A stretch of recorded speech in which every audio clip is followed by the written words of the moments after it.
All right, according to my ever accurate Apple Watch, it is 9 o'clock. Welcome to the KSB second webinar of our 2018-19 school year series.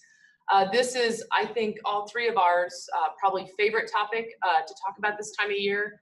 And we're going to talk about personnel, teacher evaluation, remediation, and allowing teachers to become available to other opportunities. So this is our game plan. We're going to run this one through a series of hypotheticals because if you know us, you know we love our stories.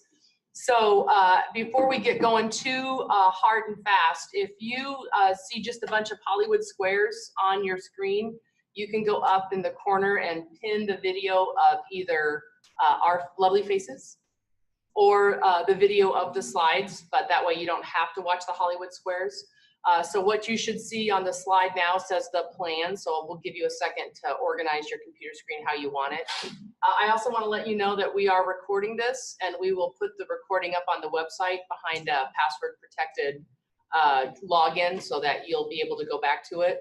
What we'll do with this one is the same thing we did with the copyright webinar. We'll have one long video, but we'll also break this up into chunks. That's why I advanced it to this slide. So each one of these bullet points on this slide will be a separate little section of the video recording that we put up on the website. So you'll be able to go back and just watch the little chunks. If you have downloaded and printed the slides in advance, good for you, Gunner. But we have fiddled with the slides a little bit because we've added really important stuff like Bitmojis. And so an updated version of the slides will also be posted. Last little housekeeping piece. We love you and we want to hear from you, but we want you to mute your gosh darn computer. So if you are not muted now, I think we had everybody muted as they came on, but if you are not muted now, would you please make sure you're muted? It really hurts my feelings when you talk about, that my hair is bad and you think you're muted and you're not.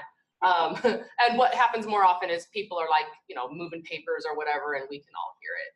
We do want to give you all a chance to give us feedback. And so kind of the best way we've discovered to do that in these webinars is via text messaging.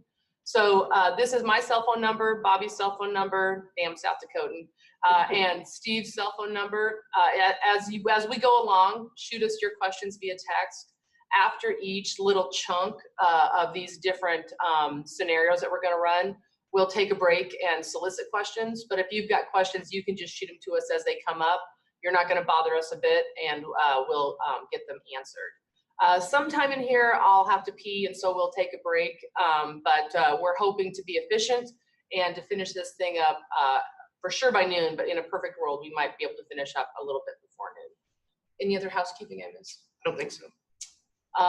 Okay, so here is our game plan. We're going to talk about the key terms, and then we're going to talk about our favorite archetypical teachers. So we're going to talk about the millennial.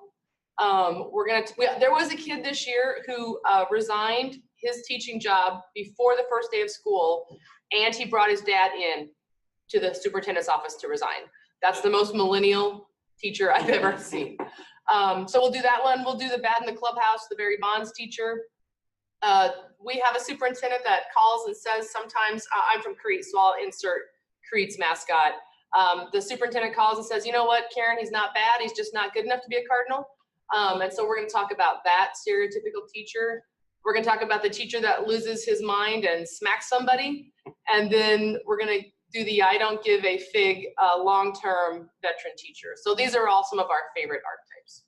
So the idea is as we go through each of these, rather than just go through, all right, here's the non-renewal process, here's the termination process, here's the cancellation process, we're going to talk about them in the context of these individuals. So with the millennial, we're going to cover, for example, the Rule 10 requirements. When you evaluate somebody, what has to be in there, and the things the NSEA looks at to decide if they're not in there.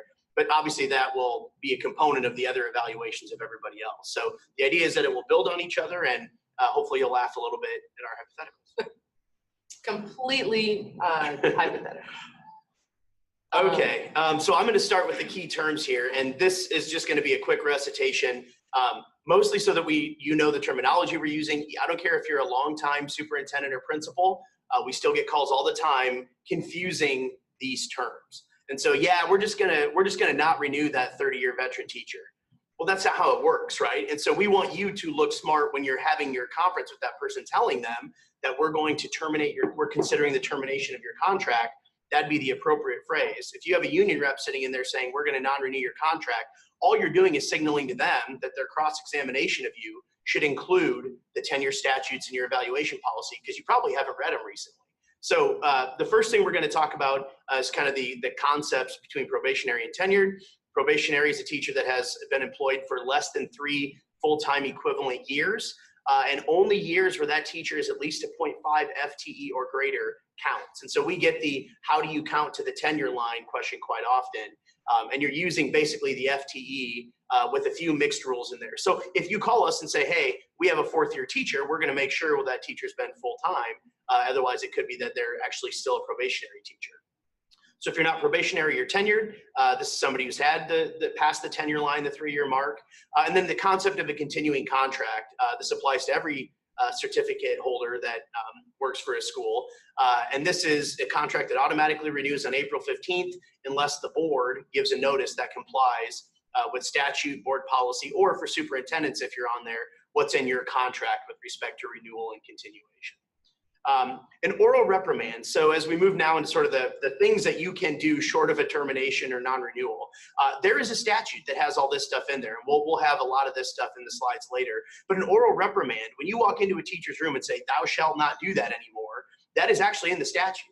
We have a statute that talks about the things that a superintendent or his or her designee can do with respect to a certificate holder. One of those is an oral reprimand, and it does constitute a disciplinary action in the statutes. The next is a written reprimand. Karen's going to talk about those in her section in more detail.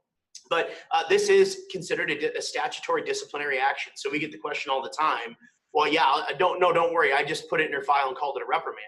Well, that actually doesn't meet, if you haven't done the things required beforehand, meet with the employee and tell them what they've done wrong, provide them an opportunity to present their facts, and give them notice of their opportunity to either use the grievance procedure or to appeal it through the administrative chain of command if they don't have a grievance procedure that applies. So if you haven't done this stuff and you have reprimand written on the top of your document, they're going to tear you apart at a hearing and say, well, don't you understand what the statute says if you haven't done this stuff? So you can't just get the call about the teacher who, got caught drinking over the weekend with kids, put a written thing in the file and stick it in there and call it a reprimand. You'd actually have to do all these steps beforehand for it to meet the statute. An improvement plan, AKA a remediation plan. This is one of the slides, if you haven't printed off in front of you, that we changed. Steve and I were talking about how to best explain this. There is no statutory requirement that authorizes you to use a separate document to help a teacher improve. Everything that you're required to do by law and by NDE rule to help a teacher improve should be done in your evaluation instrument as well. So you have to give a teacher a chance to improve and remediate. That's in the statutes that Steve will talk about. You do not have to have a separate document apart from your evaluations called an improvement plan to be doing that. And so we like improvement plans or remediation plans to the extent you're doing more heavy lifting than would be appropriate for your evaluation instrument, but neither of those can replace each other, if that makes sense. This should be, again, considered an extension of your evaluations, and you should think about writing an improvement plan or remediation plan in light of complying with the Rule 10 requirements, right, which we'll talk about here in a bit.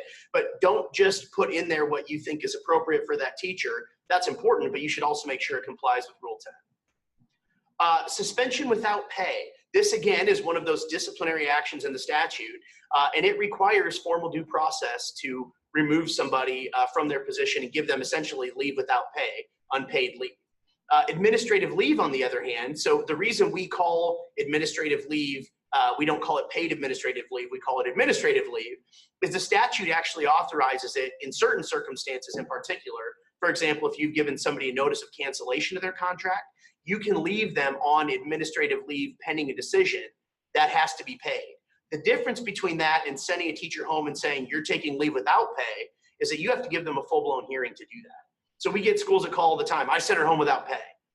Well, did you give her a hearing? Because you owe her one or him one if you're going to suspend him without pay. And we think and the NSC doesn't really fight us on this, that any certificate holder that you send home without pay or with pay on administrative leave, even if they're not pending a cancellation. So if you want to use it as a disciplinary measure, you're going to take a 3-day administrative leave to think about what you've done, right? We think that can be done because you're not depriving them of any of their pay and benefits. So there's no adverse employment action. So using these terms the right way, though, knowing when it has to be with pay versus without, is an important part of setting up your personnel case and not botching the statutes. Real quickly, I think hopefully everybody's familiar with these. If you're not, a non-renewal only applies to a probationary certificated employee. You don't have to non-renew a custodian, and you can't non-renew a fifth-year veteran teacher. There are certain people that it applies to. Don't use it willy-nilly to talk about any time you're not going to continue their contract. Termination, on the other hand, can never be used with a probationary employee. It is only for the discharge of a tenured employee at the end of the current contract year. Same concept as non-renewal. If you give them a notice of non-renewal in September and the board takes action on it, they have a contract for the rest of the year. The same thing with termination. It just depends whether they're probationary. Cancellation applies to any certificate holder, superintendent all the way on down to a first-year teacher. And we'll talk a little bit in the hypos about how this is actually carried out, but it must be done by a majority of the members of the school board, meaning if you have a 6-member board, you need 4 members to vote to cancel a contract. So I just want to hop in here on this slide. I can't remember who it was, but there was a football game that was broadcast on TV, and some announcer referred to an offensive Nebraska player as a black shirt. And like Twitter blew up because he seemed like such a moron. Now, it's not the end of the world to call an offensive player a black shirt. It just illustrates your ignorance about the culture of the Nebraska football program, right? So the same thing goes for these terms. It's not, I mean, you don't lose the case if you call them by the wrong thing, but the union kind of knows that you're not steeped in teacher termination, cancellation, and non-renewal culture. So if nothing else, learning to use these terms in the right way signals that you know what you're about. Yeah. And as part of our personnel process, if we get a call about a personnel case, at least I think we all are now, because of some recent NSEA tactics, are going to make you read your evaluation policy, Rule 10, and the Tenure Act, so that you have a full understanding, because they will cross-examine you on those things. Yeah. If you're saying the teacher should know and understand all of your board policies, for example, I think it's fair for them to say that as an administrator, you should know and understand the statutes, Rule 10, and your board policy on evaluation. The last thing here is an amendment to contract. We see it on occasion. Frankly, we probably don't get the question enough. Oh yeah, I just told her that if she wants to continue here, she's got to go pick up a SPED endorsement. That is an amendment of contract concept that you're putting in place, but probably not following the statutory requirements. So all this stuff about getting a hearing would also apply to an amendment of any certificate holder's contract. So we're not going to dig into that a ton, but it does come with the same sort of due process requirements as terminating your contract.